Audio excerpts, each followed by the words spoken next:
La jeunesse guinéenne représente déjà plus de la moitié de la population.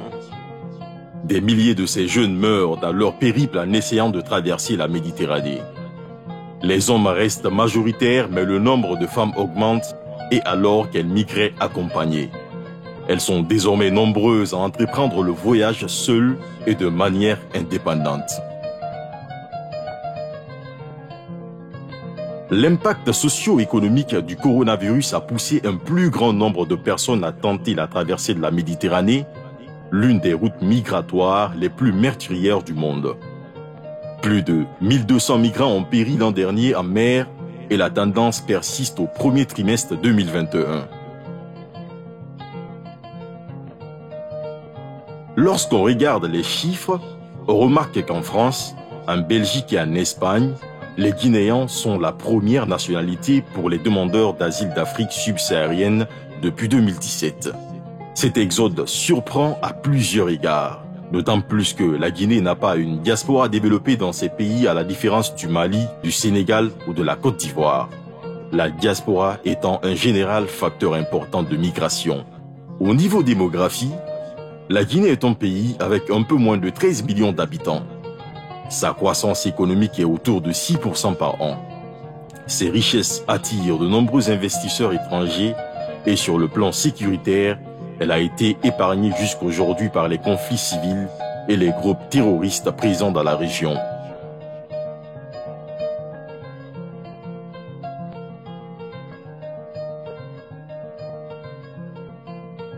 Comment expliquer alors cet exode qui risque d'avoir de lourdes conséquences pour le pays?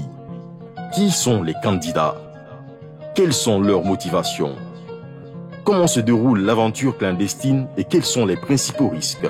C'est ce que nous allons essayer de comprendre aujourd'hui avec Stator Media Guinée, votre émission qui propose des reportages et documents forts sur la société guinéenne.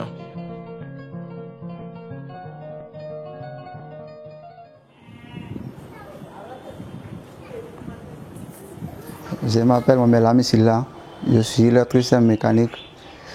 J'ai tenté pour aller en Europe, mais ça n'a pas marché. Je vais raconter mon histoire.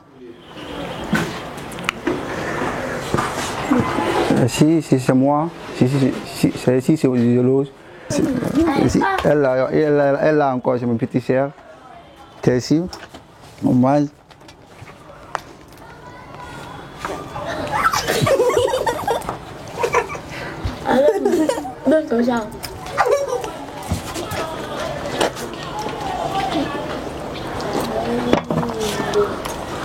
Elle là, c'est mon femme. C'est ma femme. Elle là encore. Je me nomme Kondé Ali Garaba, policier en service au ministère de la Sécurité et de la Protection civile. En fait, l'arrivée de Lamine Mohamed Lamine Silla ici, c'était par le canal d'un grand frère qui est taulier. C'est par son canal qu'il est arrivé ici, il dormait à deux. Maintenant, ce dernier s'est marié, il réside vers Tombolia, mais il travaille à la Kamayen. Mais depuis son arrivée ici, je suis comme un grand frère pour lui. Il n'a pas de problème, un jeune battant, il se bat beaucoup. Ça, il faut le reconnaître. Et il est respectueux, beaucoup trop respectueux. Je nais à Kindia, je grandis à Conakry. Je nais à famille pauvre. Mon père n'a rien, ma mère n'a rien. Même j'ai tout fait. Mon père n'a qu'à m'aider pour entrer en école, mais lui aussi, pour gagner l'argent, c'est pas facile. J'allais au garage, je dis là-bas, je gagne un peu, j'ai décidé pour aller à Conakry. J'ai dit, mon père, moi je vais aller à Conakry avec ton petit frère là. Et il a dit, c'est pas facile, Conakry, c'est pas facile. J'ai dit non, moi je vais aller. Si là, je ne mange pas bien, ça va être 5 jours, mon père ne gagne pas l'argent pour manger, pour nourrir. En fait, encore, je viens à Conakry, je débrouille ici. Mon petit frère de mon papa m'a dit, Lamine, je veux rentrer au garage. Je dis pas de problème. Il y a un ami là-bas, il y a un ami de mon père. Je rentre au garage. Je prends courage là-bas. Je suis débrouillé là-bas. Tout le monde me connaît. Après, puis il est décédé. Il est décédé en 2019. Après, je prends courage encore. Après, je deviens maître. Après, j'ai 5 apprentis. Comment je vois avec Lamine? Lamine, c'est un grand électricien. C'est quelqu'un qui peut être débattu pour dépanner dans une code de véhicule. Même si c'est des codes dans une véhicule, il peut être dépanné. Il y a beaucoup de personnalités qui veulent qu'il n'a qu'à travailler avec eux. Mais lui aussi, il a beaucoup d'apprentis pour travailler, pour donner leur avenir. Comment ils vont être quittés de nous? Il est important de nous d'abord.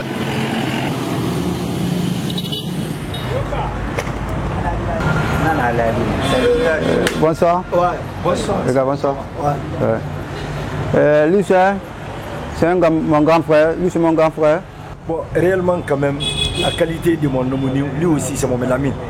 La qualité de mon homonyme, presque, je le connais très bien. Il sait réparer très bien le véhicule. C'est pas un mécanicien, c'est un électricien. Au niveau de l'électricité du véhicule, il peut travailler très bien. Quand même, il m'a beaucoup sauvé. Il a sauvé encore beaucoup de gens que je connais dans le quartier, en même temps aussi au niveau du ministère. Je dis, j'ai gardé l'argent. Si je gagne 200 000, 300 000, je garde ça. Je cherche quelqu'un qui va m'aider pour aller en Europe. Si je remplis 1 million comme ça, j'envoie quelqu'un qui va garder pour moi, ou bien j'envoie aux banques pour garder là-bas. Après, j'ai fait ça. J'ai gagné plus de 20 millions. J'ai esprit maintenant. J'ai dit, je vais aller en Europe. Après, j'ai gagné 30 millions. J'ai mis dans ma tête, j'ai dit, je vais ici.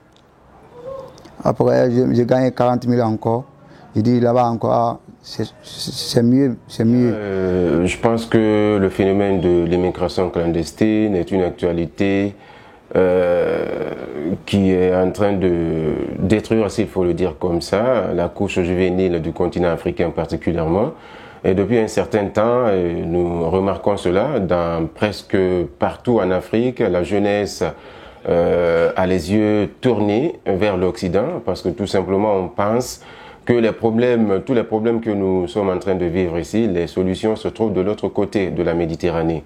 Donc il faut tout faire pour pouvoir traverser la Méditerranée afin de rejoindre l'Europe, la terre européenne qui, aux yeux de ces jeunes-là, constitue l'Eldorado.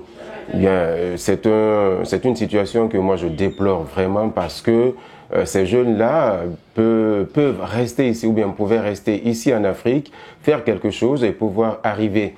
Mais s'il faut toujours continuer à comprendre que l'Afrique est un continent seulement de problèmes, c'est pas un continent de solutions, je pense que là c'est une démission totale par rapport à cette couche juvénile qui doit pourtant assurer la relève. C'est vrai, nos parents sont là, mais leur génération, ils sont fatigués maintenant. C'est nous, la jeunesse, c'est nous les jeunes qui devons vraiment prendre l'avenir de ce pays à bras le corps, de ce continent à bras le corps afin de permettre à l'Afrique de se relever parce que l'Afrique est déjà à terre. Mais si tous les jeunes quittent ce continent, parvenaient à quitter ce continent, je pense que ce ne sont pas ces vieux-là qui vont rester ici, qui vont permettre à l'Afrique d'aller de l'avant. Donc c'est une manière pour eux d'enfoncer le clou, d'enfoncer l'Afrique dans le gouffre et ce n'est pas une bonne solution pour moi, l'immigration clandestine. Après, j'ai cherché un contact pour m'aider pour aller en Europe. Mais ça aussi, les gens là, ils n'est pas bon. Après, on a conclu ici tout, en Guinée ici, on a conclu ici. Elle a dit c'est 30 millions pour prendre un avion pour aller à Maroc. Elle a dit c'est 6 millions comme ça pour aller là-bas. Ce que moi je vais manger, c'est 1 million, bien 2 millions.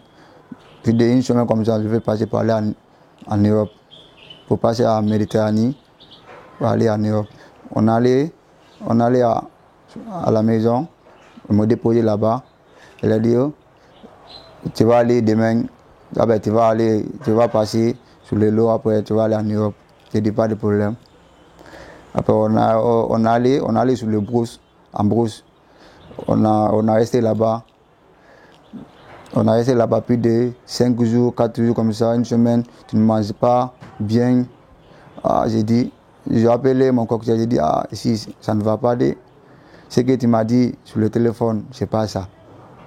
Il a dit, petit, il faut te débrouiller comme ça. Dans la vie, c'est pas facile. Si tu veux bonheur, il faut que tu vas fatiguer. Ouais, la plupart de ces jeunes-là qui décident de traverser tout ce désert et la Méditerranée sont des élèves. Et ce sont des élèves qui abandonnent les études soit au niveau du collège, soit au niveau du lycée, soit même au niveau de l'université. Et c'est vraiment déplorable. D'ailleurs, j'ai eu une fois un entretien avec un élève, un de nos élèves, quelqu'un que j'ai enseigné, qui est allé jusqu'au niveau de la terminale.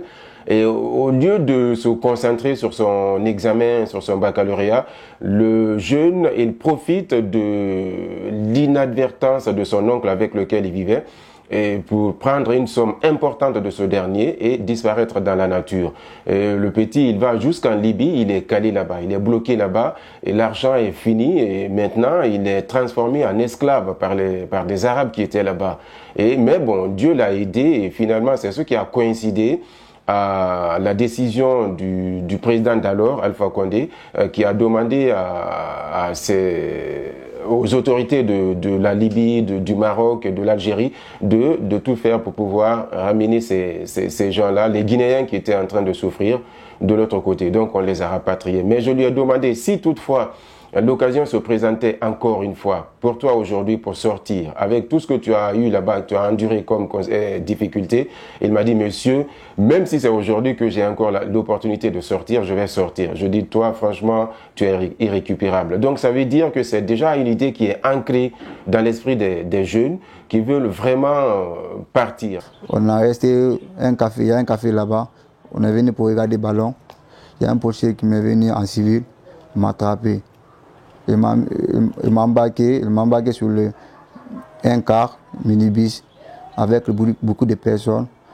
On allait au lieu de police. On a resté là-bas plus d'une semaine comme ça. J'ai un arbre là-bas, lui le méchant, il m'a pris, il m'a tassé, il m'a frappé mal. J'ai dit, je vais mourir. Il a dit, il faut que je donne mon téléphone. Il faut que je donne mon téléphone. Avec l'argent, j'ai dit, je n'ai aucun argent ici, sauf mon téléphone. Il m'a pris mon téléphone. Après, j'ai laissé mon téléphone là-bas. Après, on a monté sur le véhicule. Il a fait un papier, on a fait là-bas. J'ai dit, il faut me libérer. Elle a dit non. Il a fait un papier, tout ça, pam. Après, on a quitté là-bas encore. On m'a embarqué sur l'avion, on m'a rapatrié en Guinée. Je suis venu. J'ai appelé mon père encore, j'ai dit mon père ça ne va pas. Il a dit tu as gardé ton argent tout. Et là, je lui ai dit il ne faut pas aller. J'ai dit mon père, moi je l'ai vu, tu es pauvre, ma mère elle est pauvre. Ça ne va pas. Il faut que je vais aller chercher l'argent. Je pense à mon avis que les jeunes qui partent en aventure, qui tentent donc ce phénomène migratoire irrégulier, sont suffisamment sensibilisés aux différents dangers qu'ils encourent. En prenant la mer, en prenant le désert. Ils savent tous les risques qu'ils encourent pour leur vie, ils savent tous les dangers qui les attendent. Parce que les reportages sont nombreux, mais au regard de ce qu'ils vivent sur place, au regard de leurs conditions d'existence, ils préfèrent faire ce choix difficile, ce risque élevé, ils préfèrent le prendre que de rester sur place. Moi, je quitte ici, je vais aller à Tunisie encore. Je fais là-bas plus de 5 mois. Je quitte ici, même mon père, lui, ne connaît pas. Ma mère, lui, ne connaît pas. Je vais aller là-bas. Je lui ai dit, mon père, moi, j'allais quelque part pour aller travailler. Lui aussi, lui, ne connaît pas. Elle a demandé les gens, elle a dit, où est mon fils? Il est mon fils. Un jour, je l'ai appelé sur le Facebook. Je lui ai dit, mon père, je suis à Tunisie. Elle a dit, mon fils, tu es allé à Tunisie. Elle a dit, ça quand même, ça ne va pas aller. En fait, dans le pays, on souffre. Ça ne va pas. Il y a nos grands frères aussi qui ont fini d'étudier. Bon, ça ne va pas, il n'y a pas de boulot, il n'y a rien. Et que c'est très grave aussi. Tu as l'âge d'aider les parents et puis les mots te manquent. C'est bizarre. Ça va te coucher. de tenter ta chance aussi. Parce qu'il y a certains aussi ont tenté et ils ont réussi. Certains ont tenté aussi et n'ont pas réussi. J'espère que c'est le destin. On attend Doumbouya, si Doumbouya change les choses, on peut voir si ça va, on peut rester. Si ça ne va pas, si on a les moyens, on va se déplacer. Je appelle le petit frère de mon maman. Je dis, si il y a un projet qui m'a pris en Tunisie ici, il faut m'aider, je vais mourir ici. Lui, il a envoyé l'argent, plus de 200 €. Il a envoyé ça là-bas. J'ai un cocktail là-bas encore. Après, lui m'a envoyé, je prends un véhicule. Je quitte la Tunisie pour aller à Algérie. Je fais là-bas sur le véhicule. Je quitte là-bas à Algérie encore pour prendre un véhicule là-bas, un bus là-bas pour aller sur le désert encore. C'est la première fois que je vais aller à désert là-bas. Même les 2 personnes, ils sont décédés là-bas. Je suis tellement fatigué là-bas. Plus d'une semaine et quelques sur le véhicule. Je suis retourné en Guinée, je suis malade. Je rentre avec mon ami qui est en Guinée, avec les gens qui sont en Guinée encore. Je rentre les gens encore. Je suis revenu, plus d'une semaine, je suis à la maison. J'étais fatigué, je ne mange pas bien, je ne sens pas bien. Avec mon copain tout. Après, je dis non, je ne mets pas ça dans ma tête.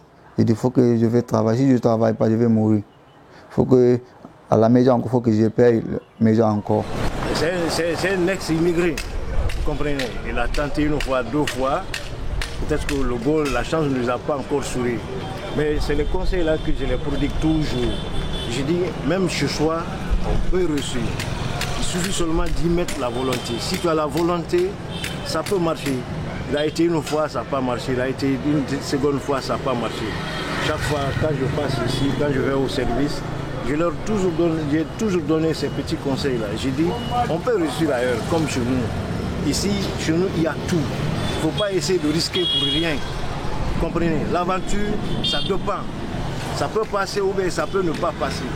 Mais quand tu as des conditions auxquelles tu sont un peu remis ici, avec l'aide des autres, tu as la volonté, il faut essayer de t'y mettre. Ça a marché. Vous comprenez? Donc je suis très content de faire ce que vous êtes là. C'est un jeune, mais c'est un génie. Hein?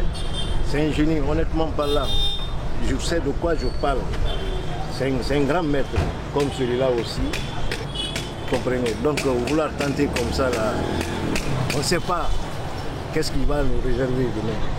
Là-bas, déjà, la main, c'est pas possible. Donc en tant que jeune, ils n'ont rien encore commencé. Il y a l'argent ici. La Guinée est en chantier.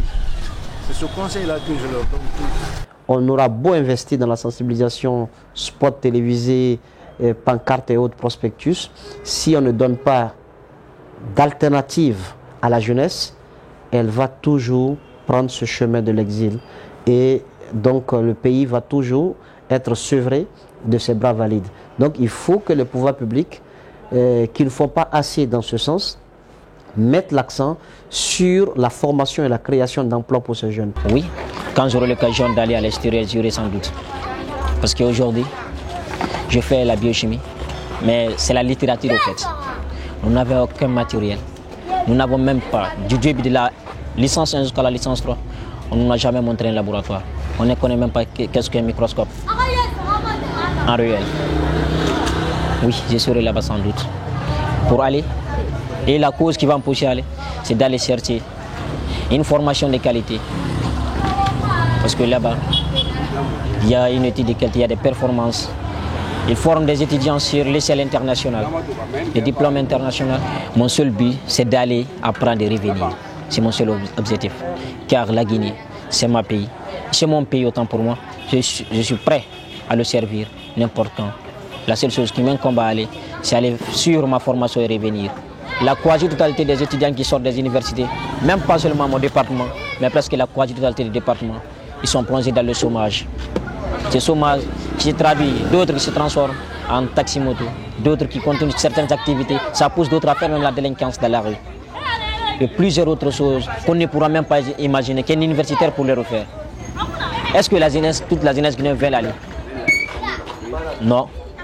C'est simplement, ce sont des personnes qui se trouvent dans une situation difficile, qui ne savent pas quoi faire après les études. Ce sont eux qui ont l'ambition d'y aller. Moi, j'estime que nos gouvernants font assez dans les ateliers, dans les séminaires, que dans la pratique d'action concrète sur le terrain, permettant donc à ces jeunes d'avoir de l'espoir dans leur pays. S'ils ont une alternative crédible ici, s'ils gagnent ne serait-ce que le tiers de ce qu'ils espèrent avoir de l'autre côté, ils ne prendraient pas ce risque-là pour y aller. Je pense que cela est clair. Il faut leur donner d'autres alternatives. Cela passe par, les secteurs sont nombreux, par la valorisation du contenu local, leur donner de l'espoir et des débouchés au niveau des secteurs miniers, leur donner de l'espoir et des débouchés au niveau du secteur agricole, les donner de l'espoir et des débouchés au niveau de la création de petites et moyennes entreprises. L'État peut favoriser tout cela.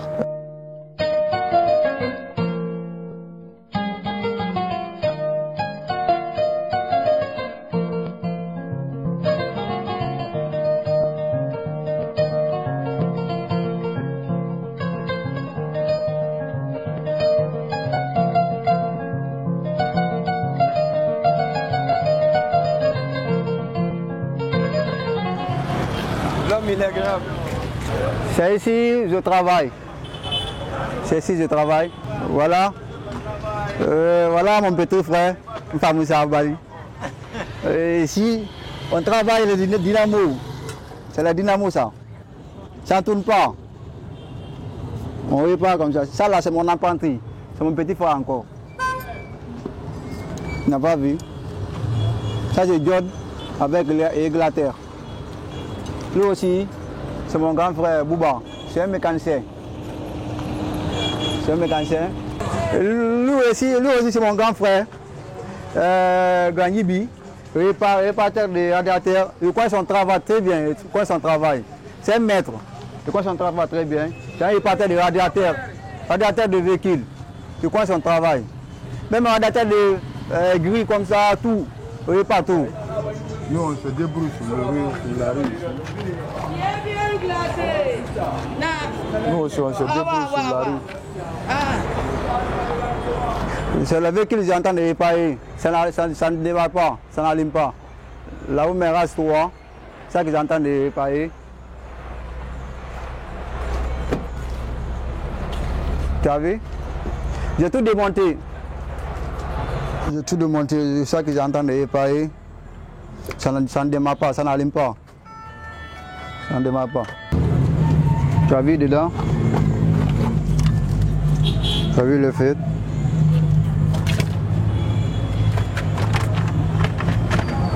Ça c'est tableau.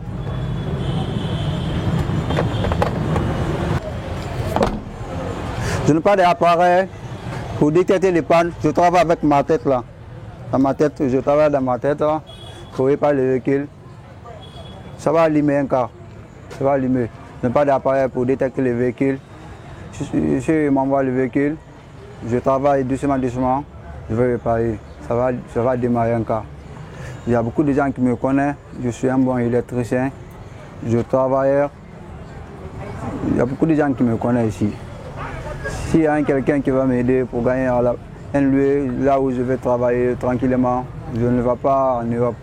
Je vais travailler ici normalement. Je vais nourrir ma famille avec moi. Je vais marier tranquillement. C'est ça qui me pousse tout pour aller en Europe. Je vais gagner quelque chose là-bas. Je vais gagner les gens là-bas qui vont m'aider. Pour rentrer en école, pour faire informatique de véhicule, tout. Pour gagner un appareil, tout. C'est ça que je vais aller en Europe. Mais ça n'a pas pu. Mon argent tout est gâté. C'est ça que je gagne. C'est ça que j'ai cherché. Plus de 6 ans comme ça, j'entends de chercher l'argent, mon argent tout est gâté.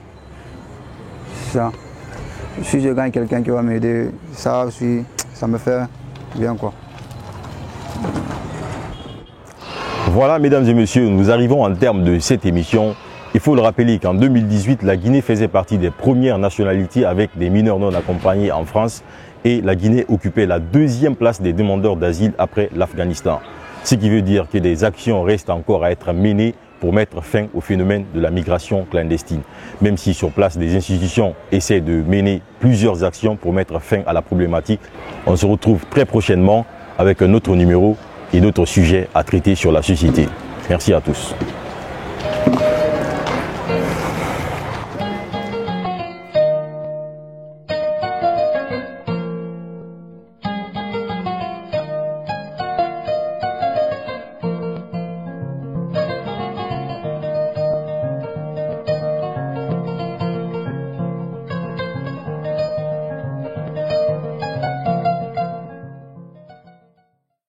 Pour la première diffusion de films documentaires, Starter Productions a lancé en partenariat avec la Maison de l'entrepreneuriat à Kofi Annan la journée de l'entrepreneuriat et de la lutte contre l'immigration clandestine.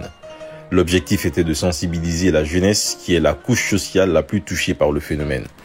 Bonjour, voilà vos invités et bienvenue à cet événement consacré à la promotion de l'entrepreneuriat jeune et à la lutte contre l'immigration clandestine. Avec votre permission, bien évidemment, tout à l'heure, nous allons démarrer le chronogramme de cet événement qui va démarrer par l'allocution de bienvenue de M. Bassikou Diaby, entrepreneur et co-organisateur de ce dit événement. Merci, bonjour à tous. Déjà, merci d'être venus. Pour vous, je dois être un nouveau visage en Guinée. Je m'appelle Bassikou Diaby, je suis entrepreneur, j'ai grandi en France. Ça fait maintenant 1 an que je suis en Guinée. Je suis le fondateur d'un portefeuille d'activités ou groupe d'activités, on peut dire les deux, qui s'appelle Maison Djaber. Djaber qui est l'un des noms les plus antiques du continent africain. Donc on est dans plusieurs secteurs. Nous sommes dans la mode, la production audiovisuelle, la communication et la beauté. Aujourd'hui, on est là pour vous présenter un documentaire qui a été réalisé par ma boîte de production qui s'appelle Starter Productions. En fait, comment m'est venue l'idée de ce documentaire? On monte beaucoup de projets avec les différentes sociétés que j'ai créées. Mais l'objectif premier d'une boîte, selon moi, avant tout, logiquement, c'est de gagner de l'argent. Mais le deuxième objectif, c'est d'impacter les populations à travers ce que vous faites. Ça veut dire notre but, c'est de toucher le plus de monde possible en bien à travers le travail que tu accomplis. Donc c'est de là que m'est venue l'idée de lancer une série documentaire qui aura l'objectif de toucher plusieurs sujets de la société guinéenne. Donc le premier sujet qu'on a mis en avant, ça a été l'immigration clandestine. Aujourd'hui, si on faisait un sondage ici, vous êtes nombreux à aller à la fac tous les jours, mais vous ne savez pas vous projeter. Par exemple, si on vous dit dans 5 ans, vous voyez comment, dans quelle position, faire quoi comme travail. Beaucoup d'étudiants ont du mal à répondre à cette question-là. Et aujourd'hui, dans le monde entier, dans les pays en général, les jeunes sont formés dès la classe de 10e à réfléchir à ces questions-là. Il faut aussi que les jeunes sachent qu'après les études, il n'y a pas que la fonction publique. Il faut se préparer à l'entrepreneuriat. Il faut se préparer à l'innovation. Alors ce programme il est là pour développer la jeunesse de 18 à 35 ans. C'est un programme pour lutter contre la migration régulière. Donc en favorisant des opportunités au niveau local. Donc nous, l'ITC, on est sur l'export des différentes marques, des différentes entreprises au niveau mondial. Et on a développé justement tout ce cursus entrepreneurial et d'accès à l'emploi, d'accès au stage au niveau de l'ITC. Nous intervenons sur différents axes. Nous intervenons par exemple sur tout le parcours entrepreneurial, que ce soit au niveau de l'idéation, que ce soit au niveau de la création. On accompagne à l'accès au financement et on accompagne jusqu'à l'accès au marché ou à l'export des marchés. Investisseurs étrangers et sur le plan sécuritaire, elle a été épargnée juste aujourd'hui par les conflits civils. Le sujet aussi, c'est 2 sujets en un. Le sujet aussi de cette journée, c'est le concours interfaculté sur l'entrepreneuriat. Je vous souhaite la bienvenue à la présentation de notre projet et nous espérons à travers cette présentation vous faire comprendre l'importance de ce projet et la raison pour laquelle il nous tient à cœur de le réaliser. En effet, depuis la démocratisation des smartphones, des tablettes, des jeux électroniques pour PC et consoles, cette industrie est en plein essor. En France, au Japon, aux États-Unis et aussi dans de nombreux pays. Mais tout s'accorde à dire quoi? Que l'avenir du jeu vidéo se retrouve en Afrique. Wi-Fi jaune, c'est un système qu'on peut mettre en place permettant aux étudiants d'effectuer des communications entre eux, c'est-à-dire partager les messages, les appels vocaux, les vidéoconférences entre eux de façon gratuite. C'était très important de présenter ce documentaire de Bassekou Diaby, qui est un jeune brillant avec qui je travaille depuis quelques 3-4 années et avec beaucoup de bonheur.